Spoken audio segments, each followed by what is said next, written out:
Hello everyone, my name is Derek Della Quadri and today's webinar is titled Electrical Plans Will Make Your Job Easier. We're going to go ahead and get started now while people are still joining. This webinar will be sharing a brief history of construction plans and jump into some modern examples, best practices, and tools for electronic or digital plan takeoff. Brian Hoffelder will be presenting the majority of our webinar today, and he's been our estimating and training consultant as well as our software development manager since 1993. Before I hand it over to Brian, I'd like to explain how you can interact with us during the webinar. Over on the right, you should see a GoToWebinar bar of some type, and there is a questions chat module there. Go ahead and type any questions you may have during the webinar, and I'll answer them while Brian is presenting. And questions that are geared more towards Brian we'll save towards the end of the webinar for the Q&A session. So to get started here, we've got the evolution of plan reproduction. We put together a slide to give a brief, background or history on where we've come from in regards to construction plans. So did a little Wikipedia research for this. To start off, they were all hand-drawn. There was no other tools or other ways of reproducing plans. So the original architect or engineer would draw up the plan, and then they would hire someone to trace the original and make copies. So that was, of course, very time-consuming and costly. Maybe not that costly back then, but and then we moved on to the blueprint. The blueprint was in the 19th century, and of course it made copies a little easier. It was a little less expensive and introduced lovely toxic chemicals. One of the drawbacks of blueprints was shrinkage, actually. The blue chemical that was used in the process, when the paper would dry out, it would actually cause a little shrinkage, and engineers would typically add some kind of a little mark to the document to remind people that the document has been shrunk a bit or is not the original size, and that the measurement shouldn't be treated as gospel on the document. In the 1920s to 30s, a white print was used. I had never actually heard of a white print before. There's something called diazo prints, which were a little less toxic and were blue lines on white paper. The drawback to this process is very light sensitive. So if it's out in the sun or I guess even incandescent lighting, it would fade fairly quickly. I don't know exactly what the lifespan of it was, but when the documents weren't in use, they'd have to be well taken care of and out of light. Go ahead. The next one is serigraphic copies or photocopies. We're all familiar with that. Very efficient. No chemicals. I actually learned that the word xeros, which is part of xerography, is Greek for dry. Fun fact.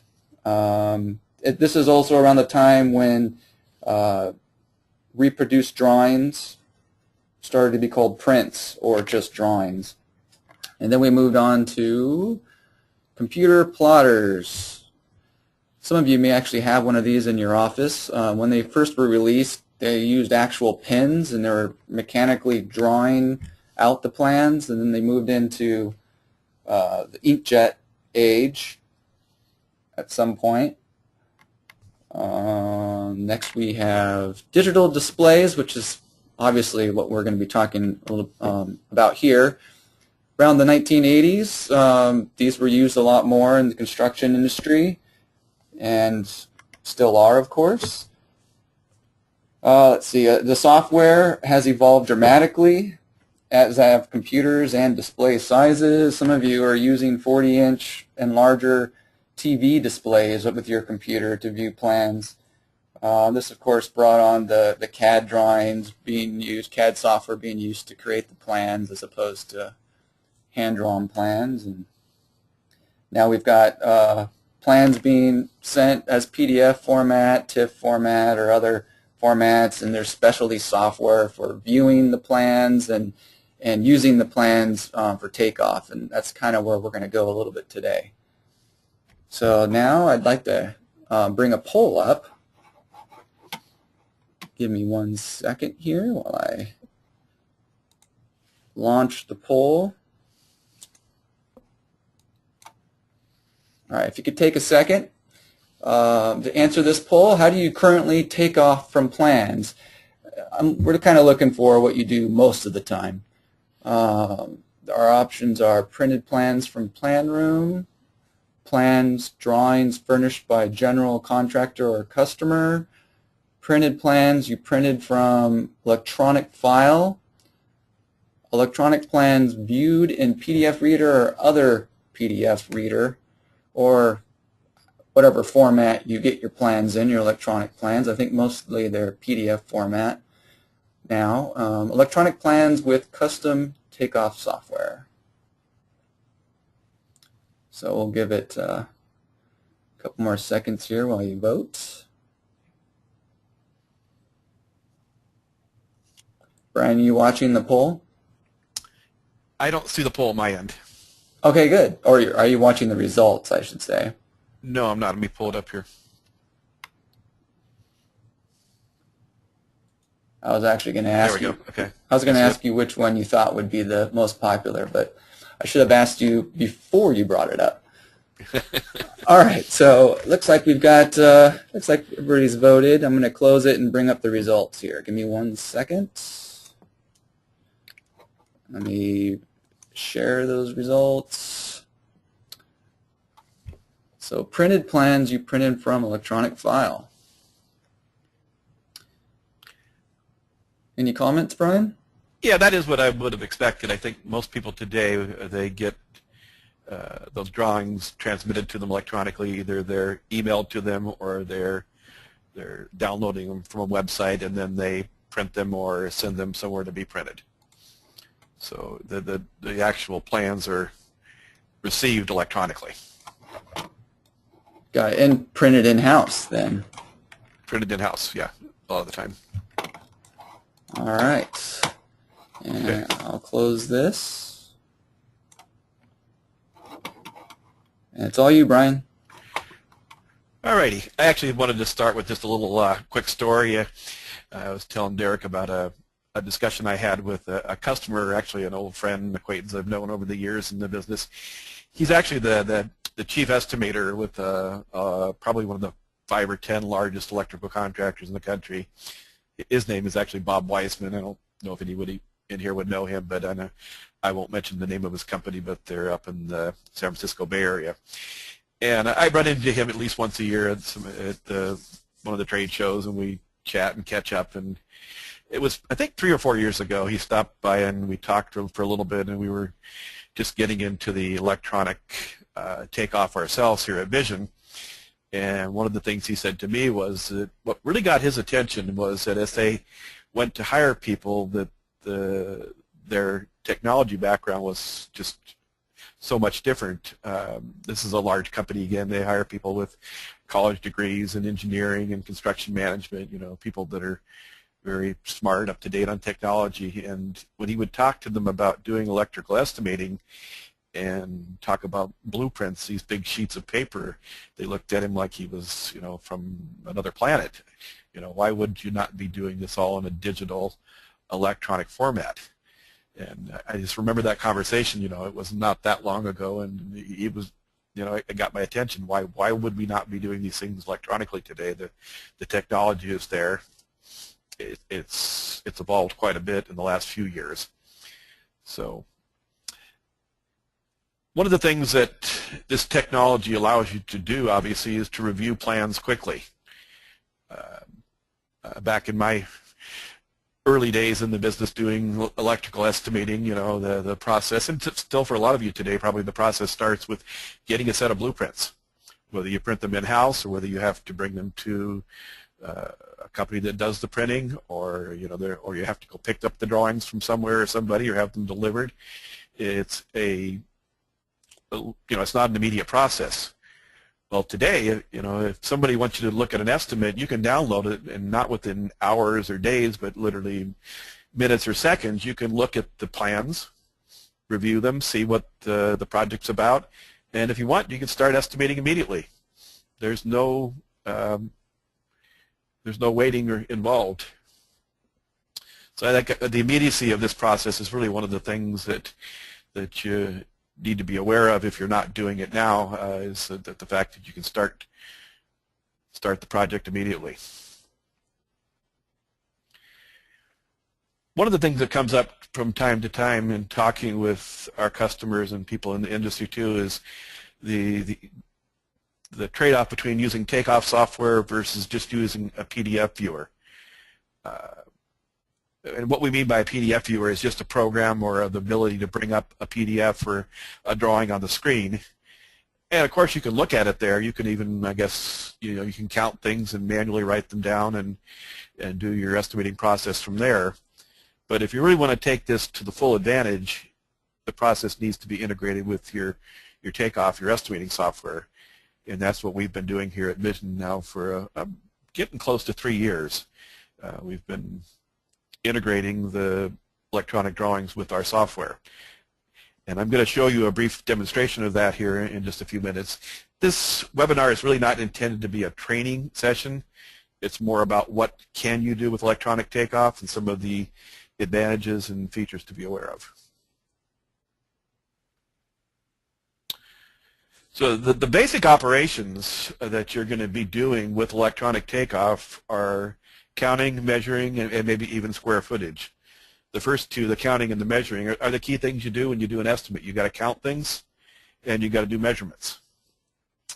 So let me just flip into our software real quickly and show you the basics of how you do counting and measuring. Now, in this format, obviously, we're looking at one screen. Most of the time, this would be done with 2 monitors. This is just the main screen on the Electrical Bid Manager program. I've got a job already open here. And I'm going to flip now to the electronic drawing. And I've got a little sample project here I'll bring up.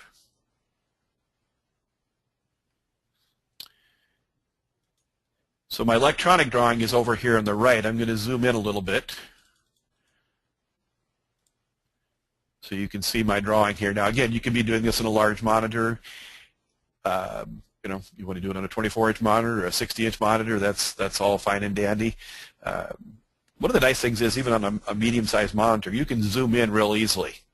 If I want to see this electric room up here, I can just use the tool to zoom and zoom right in on that electric room.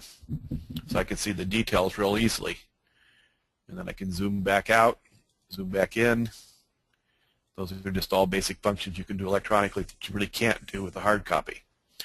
But the basic counting here, and the way we've integrated this, is we have assemblies from the estimating program that you select over here on the left. So I'm just clicking down through the menu here, and I've got a 20 amp receptacle with a plastic plate. So one of the ways you can count is manually. Now I probably need to zoom in a little bit here. I'm not sure how large this is going to be at your end on the webinar, but you can see that it's making a yellow mark every time I click. So I can just click through here the same way I would probably click with a marker, and I'd have some kind of a counting device, either a manual or an electronic counting device that's keeping a tally. The tally is over here on the left. I've got 15 of those devices counted so far. If I want to count another device, another symbol, I just go to another folder like the GFIs.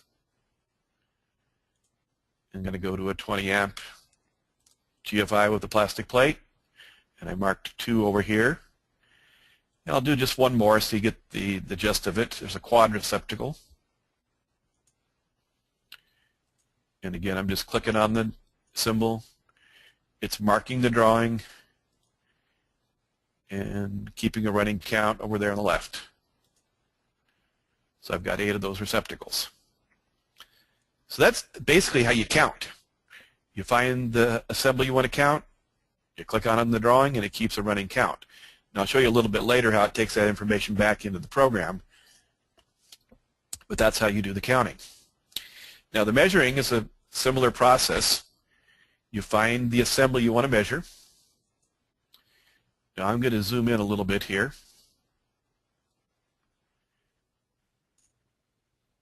If you look down here in the lower part of this window now, I've got a 60 amp disconnect for this air handler unit, AHU1, and that home run goes back to panel PP2 up in the top right. So I'm going to find an assembly with EMT conduit. Here's one with 3 number 6s and a number 10. So to measure, I'm just dragging my mouse, and you'll see it makes a nice little purple mark there. I'm going to drag that now over to the right here. And when I stop at the panel, I'm going to add a length of 10 feet at the end of the run. Now you'll notice over here to the left I've measured 63 feet, and when I enter that extra 10 feet it bumps it up to 73. Now those are pretty simple tools to use. You don't have to go through a long training and evolution process here to get to the point where you can do the basic measuring and counting. You can also do square footages. You can draw a little box around the building and it'll tell you the square footage, but for most of us in the estimating world, the two basic things are measuring and counting. Okay. The big attraction, I guess, or the big interest, one of the big interests in this whole electronic counting is doing automatic counting. And it's definitely one of the big features about this technology that people are very interested in. So let me give you a quick little demonstration of that. I've got another drawing here with some lighting. And again, I'm going to zoom in a little bit.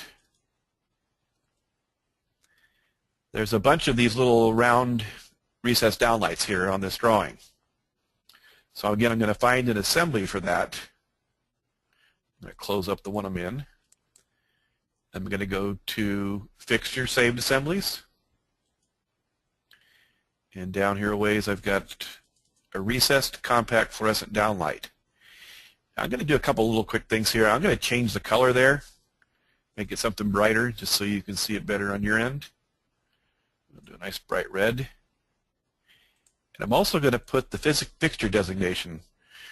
When we're doing the takeoff in the estimating software, the program wants to know what the fixture type is, whether it's a type A or a B or a B1 or a C, that kind of a thing. So when I put that in the notes, you'll see a little bit later the estimating program will pick that up. Okay, so to use the auto count feature, again, I want to zoom in fairly close to one of the symbols I'm looking for. So that's the one I'm going to auto count. There's a tool over here on the right that I'm going to select, and now I'm going to actually draw a little box around the image. Now what auto count does is it basically looks for this pattern of these pixels that I've drawn a little box around on the entire page. So when I hit search here, it's going to go through the entire page, and it'll tell me how many matching symbols it finds on the drawings.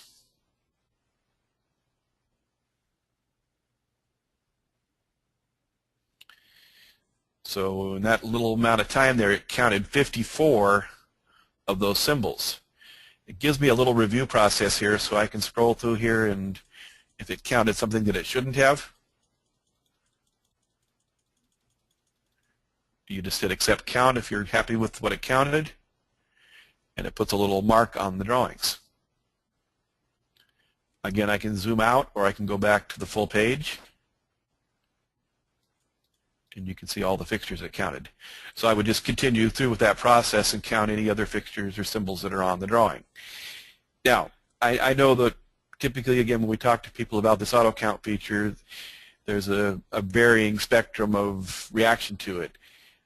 There's people that are just really excited about it because it does save time. It is a more efficient way to do takeoff. And then there's the other side of the crowd that just don't accept the fact that it's not a perfect technology. And I understand that.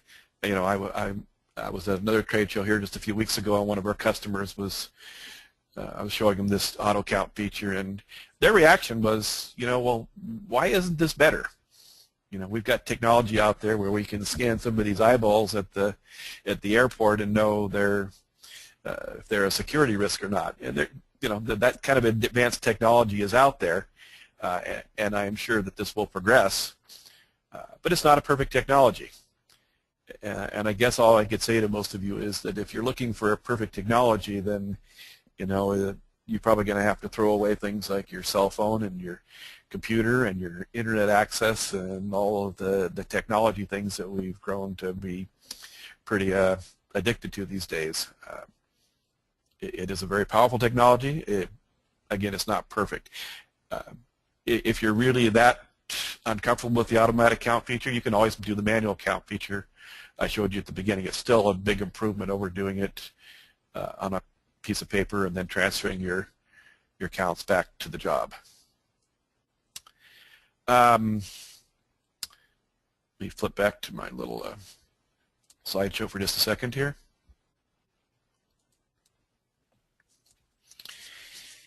The other thing that you produce at the end of this process, which again takes it a step beyond the old-fashioned way of manually counting and entering your drawings, is what we call a legend. And I'll just flip back to my drawing here real quickly. I'm going to go back to the previous page. So I've counted and counted 3 different types of devices, and I made a measurement here. There's a little button here that lets me create a legend for this drawing. I'm going to make it a little bigger so you can see it again.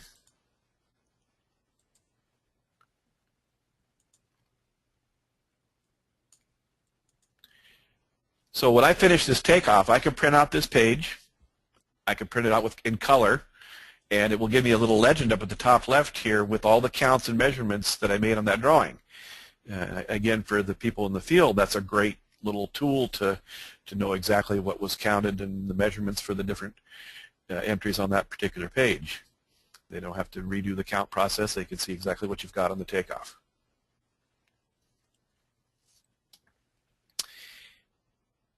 Now, the other thing I wanted to show you about this technology, which doesn't relate directly to the takeoff process, it relates more to what happens with revisions.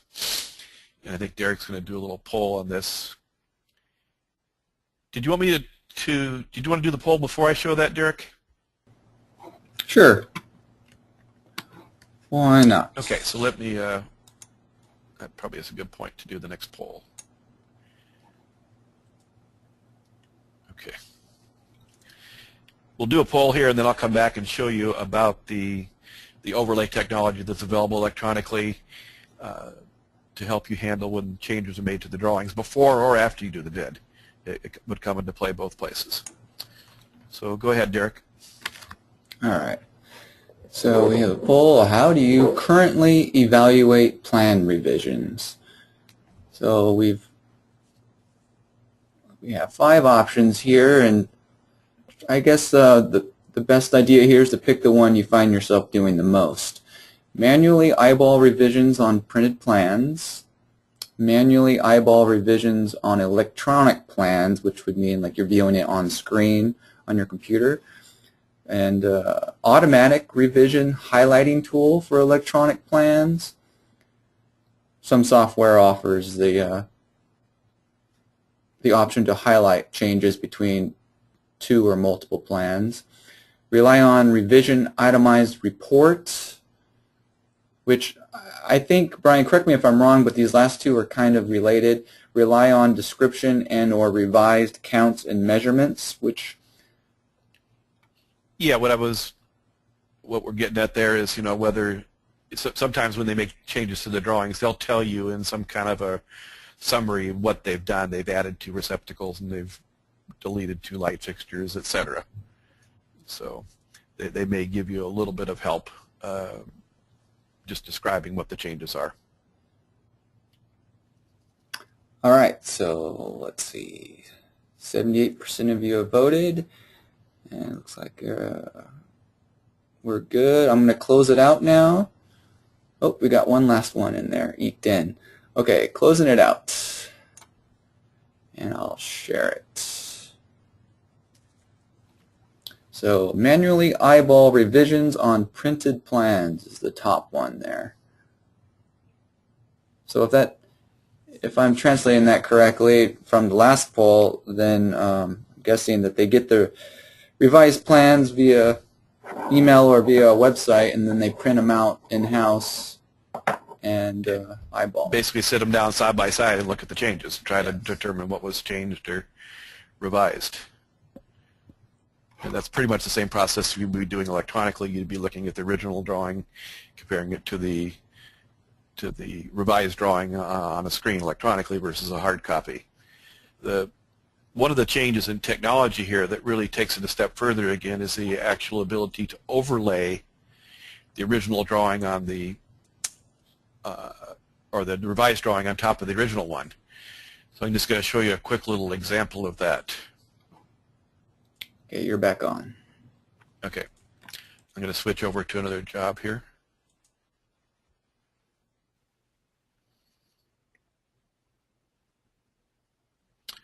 So this is actually an electrical drawing here. You can see with it's got some lighting symbols and things like that. And what I'm going to do is I'm going to bring it back first to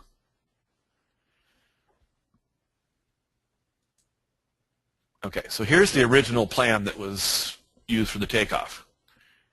Just regular black and white drawing with symbols of fixtures and some other devices and things on here.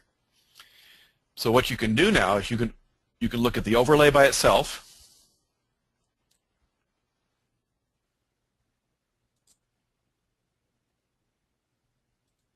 What did I do there? Okay, here, so that's the new drawing. Now, obviously, flipping back and forth between those two images is hard to determine what changed. So if I overlay one on top of the other, you'll see now how I can tell what has been added and deleted.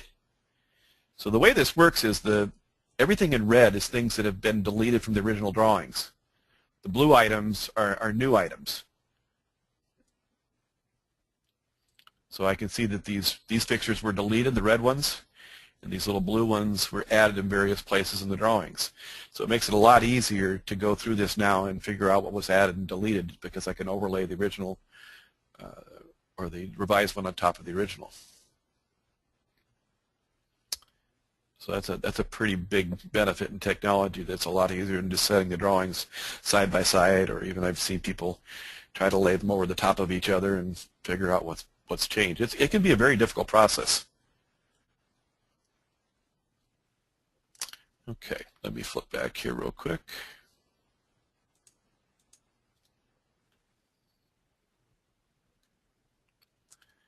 Just a couple slides here on what we're talking about, revisions. Again, on the way the software works is that the red indicates something that was deleted, the blue indicates something that's new on the drawings. So you can even see when they've deleted a wall or added a wall or put a new section of a building in. So I think kind of the last thing we want to show you is how this can all integrate with the estimating software. Because if you're doing a manual takeoff, you've either got to input things as you count them from the drawings, or you've got to write them down and then input them later. So one of the big benefits of this process is you can speed it all up with the way it integrates with your assemblies and your estimating software. You don't have to write down things on a tally sheet. So I'm going to go back into EBM here for a second. So I've done a little bit of takeoff in this job. I need to flip back to that job so it works properly.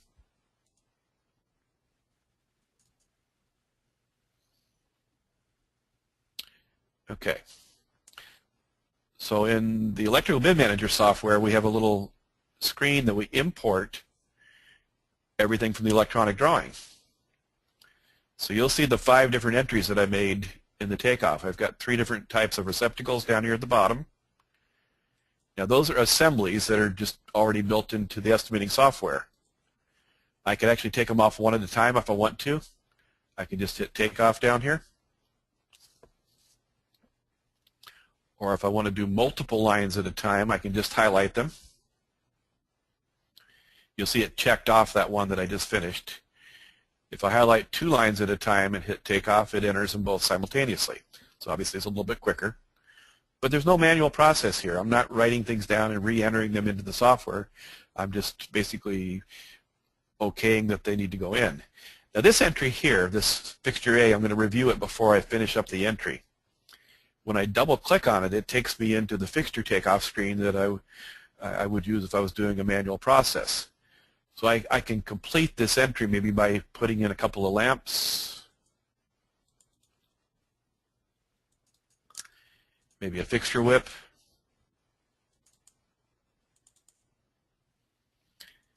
and then when I hit takeoff here, it enters those 54 fixtures.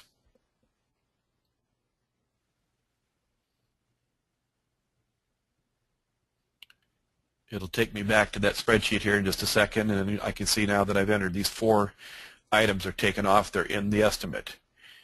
I'm going to do the same thing with this last entry here. When I double click on it, it brings it into the screen where I would normally make the entry for 1-inch EMT with 3/6, but it fills it all in for me. It fills in the size and type of conduit, the size and type of wires I've selected, the length. Now I can still make changes if I want to throw in a couple, maybe 2 or 3 elbows. If I want to change the type of fittings or support, I still have that flexibility. Or I can just hit takeoff, put in some makeup wire, and it's done.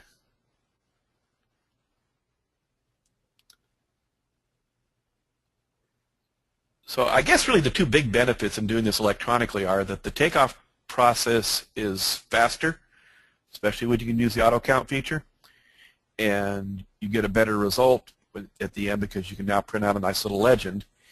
And then maybe the biggest benefit is if it's integrated into the software, you're just basically hitting takeoff here and it's all done. No keying in things, no looking up things in the program. It's all done and ready to go.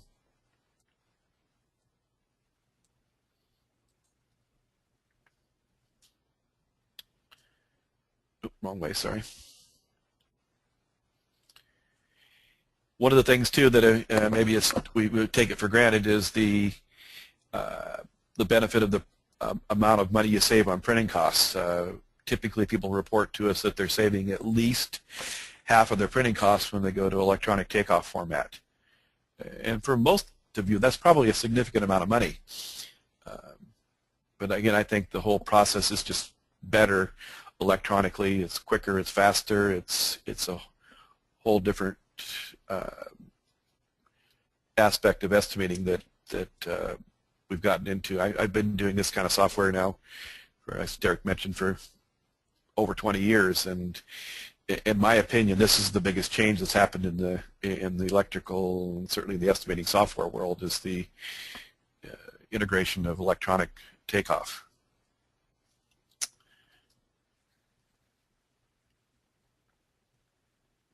I think that basically concludes our webinar here today, Derek. I know we've got a little time at the end here for some questions and answers. Did you have some questions you want to throw at me? I do. I have so far, let's see, 3 or 4 here. Okay. There are maybe one of them that may be out of the scope of our time here, but you never know. Let's see. Going back earlier in the webinar, I got this question at about 10:17. Can you please show how you added the extra 10 feet on the EMT conduit run? Okay. I can flip back there pretty quickly. This is a feature that's built into the electronic part of the takeoff here. And I'll just go back to that sheet. Okay. We'll do something similar.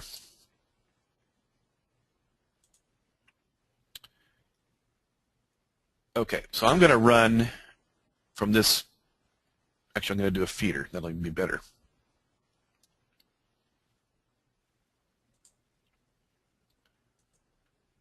For copper wire. Okay, so I'm going to run a feeder with 2-inch EMT with 4 1/0 and a number 6. And I'm going to zoom in here first. So I just want to run this feeder from the main distribution panel here down and over to this panel across the electric room. So here's the feeder I've selected, and I just take it from here and go straight down. Oops. Now, since it just happened to pick the same color, I'm going to change the color so it doesn't get too confusing there. I'm going to drag it over to the right here. Now when I get to the end of the run, I'm just letting up on my mouse. I know you can't see that. And there's a little prompt here, a little blue line that lets me add a length. So right now it's at 30 feet. If I type in 10, this software wants you to add 2 extra zeros because it could be 10 feet, 0 inches is maybe the way to look at it. And then when I hit enter on the keyboard, it bumps my length up by 10 feet over here on the left to 40 feet. So it's just a built-in prompt that is related to the type of a assembly that you're actually measuring there. So we have it set up so that we do a measurement. It automatically prompts you for a length because it can't see the ups and downs. It can only see the one dimension of going across the room or the drawing. Go ahead with the questions, Derek. Sure, okay. Let's see. That was next question. To import data from OST, on-screen takeoff, into Electrical Bid Manager, do both programs have to be open to that particular job? They do. Matter of fact, I don't know if you noticed or anybody noticed when I switched back to do the import, I had to, before I did that, I had to reopen the job in the on-screen takeoff. So, and it's set up for obvious reasons. You don't want to be importing to the wrong job. You have to have the matching job open in both programs, or it won't import back to the screen in EBM.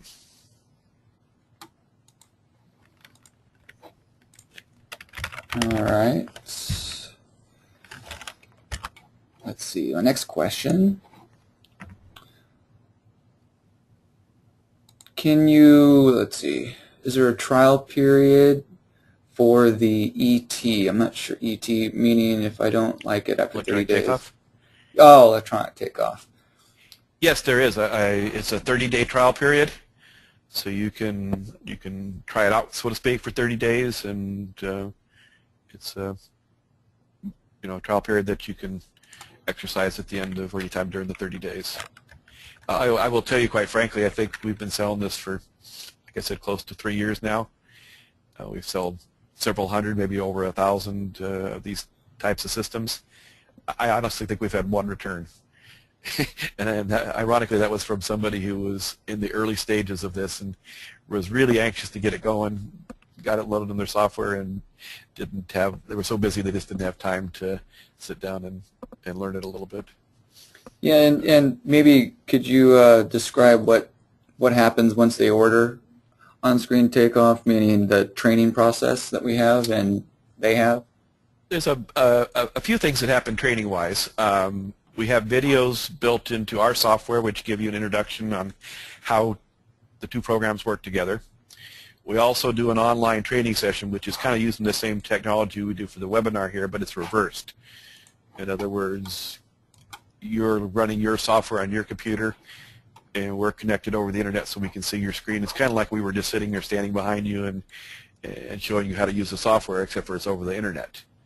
So we show you how that works. We set up the integration, and we actually do an online training session.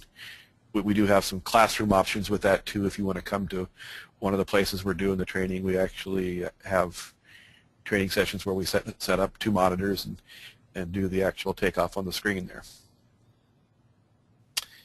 And did you mention the monthly training webinar as well that we? Yeah, we do 1 webinar a month on the integration of our electrical bid manager with the on-screen takeoff. Again, it's a format like this, but it's a lot more detailed on how you set it up and the mechanics and ins and outs of how that all works. All right. Are assemblies preloaded in the software, or does that have to be done manually? I understand the question. Let me think about how I can answer that. Electrical Bid Manager has thousands of assemblies in it. One of the things that we have the users do is decide and set up the integration so that they're using the more common assemblies. So that's one of the things we do in the training process is show you how you decide what assemblies you need in your system, because you don't need all your assemblies for typical jobs.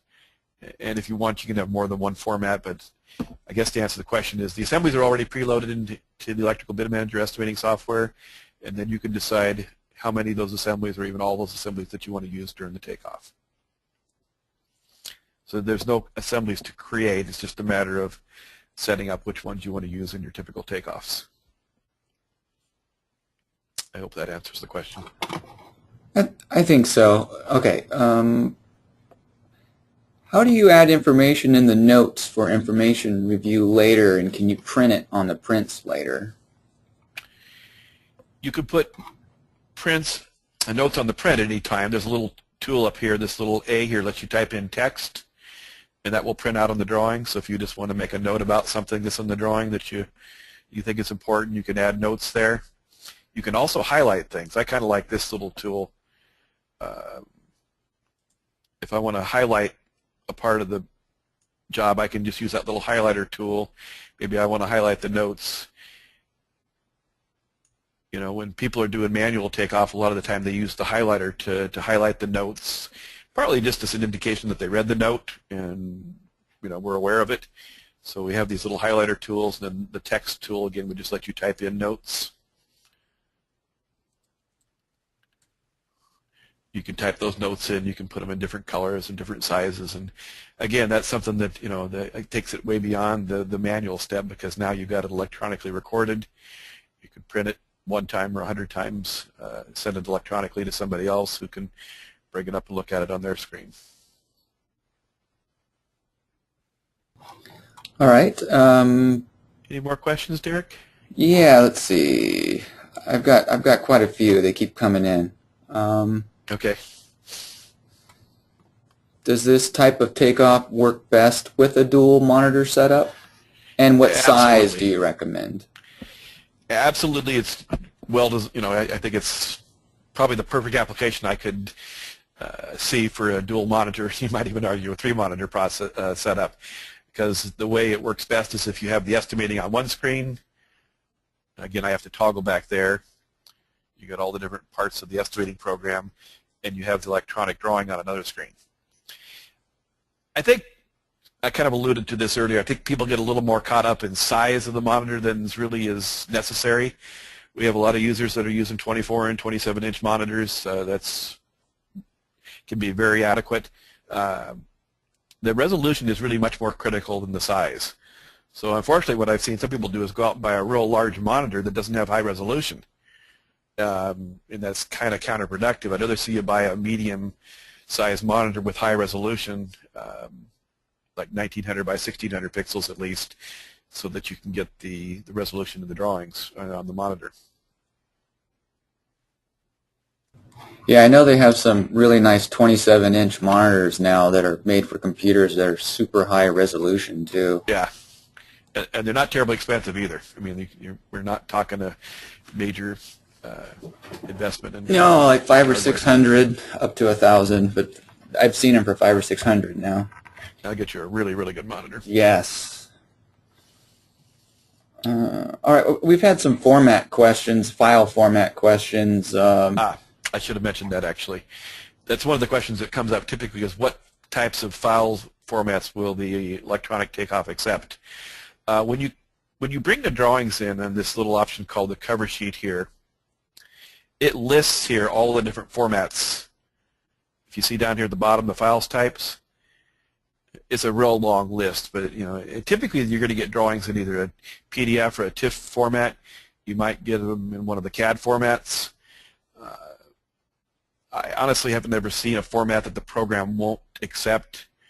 Now, some of the electronic plan rooms have their own proprietary format, but I've never seen one that doesn't allow you to download it and convert it to like a more common format like a PDF or a TIFF format.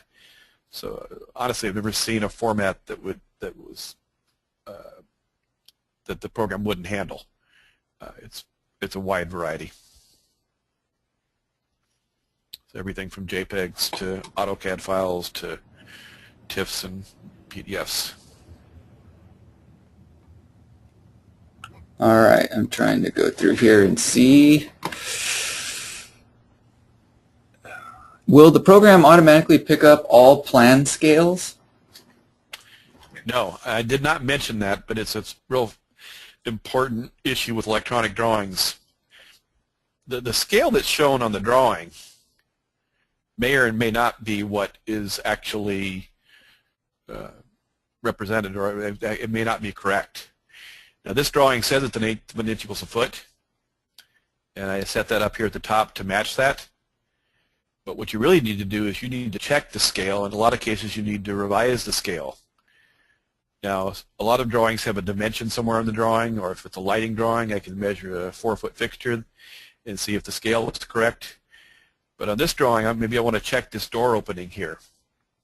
There's a tool called the dimension tool.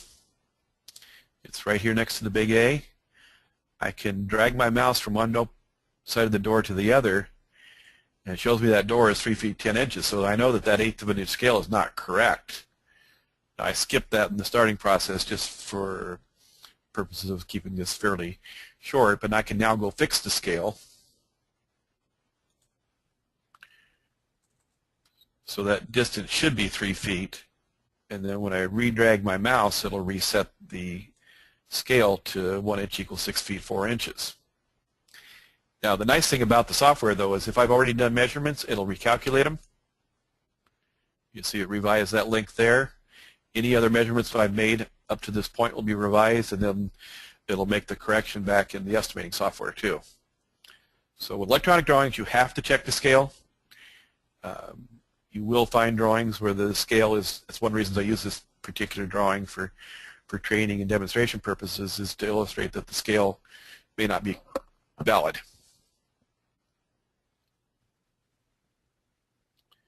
All right.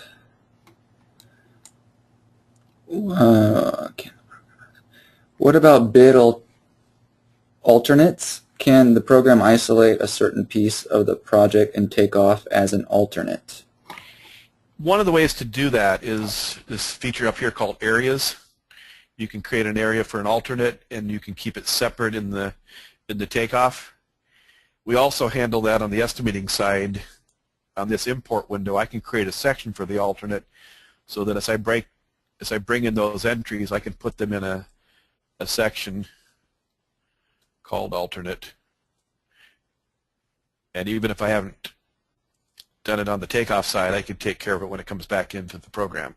So we can do it either way. We can do it on the input end, on the electronic takeoff. I can create an area that keeps it separate, or on the estimating end, I can create a section or a breakdown that keeps things like alternates separate.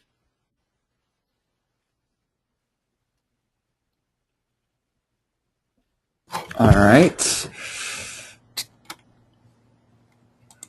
I had a couple more. Let me scroll back up. Show me how the branch circuit takeoff would work. I kind of did that, but I can flip back there for a minute. Yeah, this was an older question from 9 minutes ago. I'm not sure the timing.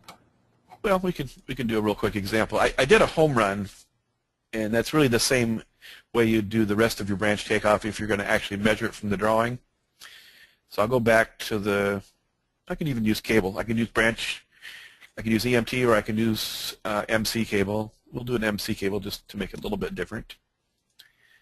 So I'm looking for 12-2 MC cable. I'm probably going right by it. There we go, 12-3, 12-2, right there. So I can measure from here to here. And I can measure here. If I want to, you'll notice it's prompting me when I let up on the mouse to if I want to pick up a drop down to that receptacle.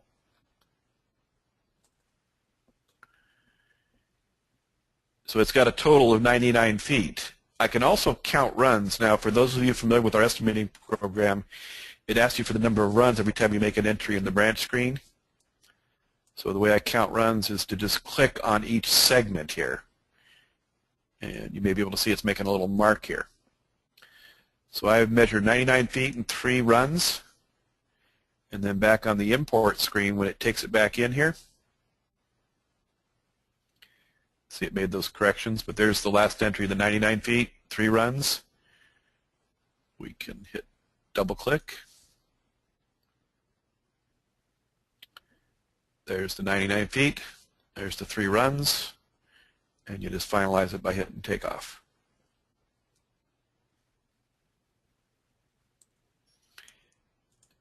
And again, your legend keeps getting updated.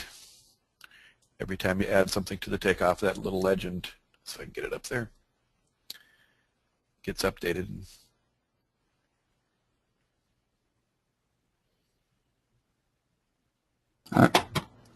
You ready for another? Sure. Okay, I've had a couple people, and I apologize to everyone if it's been the same person. I don't think it has been, though. Throwing the file format like DWG, which I think is kind of on the CAD file side. Yep. And and then I just got this question that's somewhat related. Will the program open a plan in CAD if I don't have a CAD program? Yes. As long as it's one of those file formats that's listed, it'll still open the file. I mean, you can't do CAD functions like drawing and that kind of thing, but you can bring up the drawing and do takeoff with it. Okay. I don't know if you guys are coming to the end. Oh, sorry, I didn't read that part, but I'd like to know more about reports access and types of reports. I think maybe he's going more towards the EBM side. Towards the estimating software side, yeah, that's software. Probably something we should get together with that person on. And yeah, that was for you, Mark. Okay.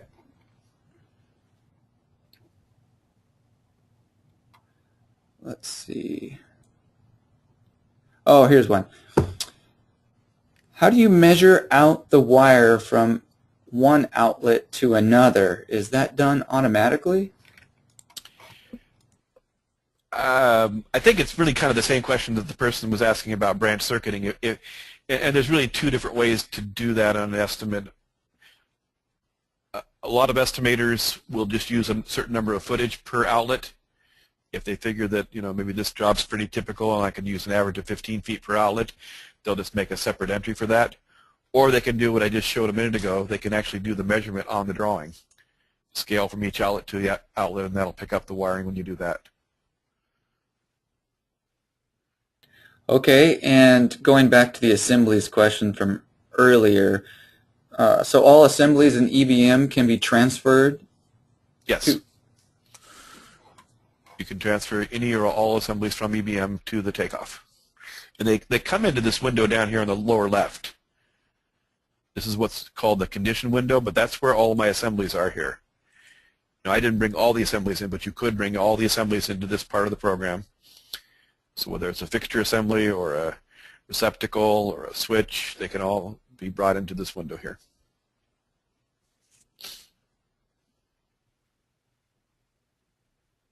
Okay.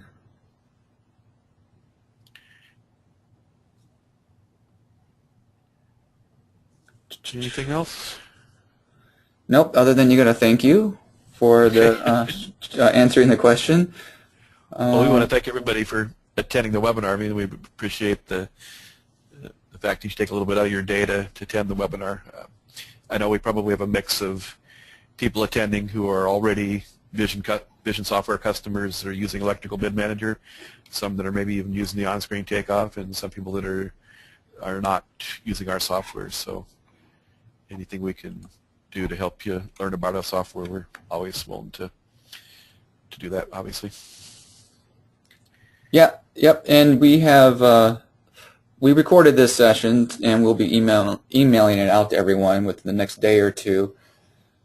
You could always call us there at that phone number, or visit us at the website. You can also email questions if you already have someone here you're emailing with, then send them an email with any questions, or you can always use sales@visioninfosoft.com for any questions you may have.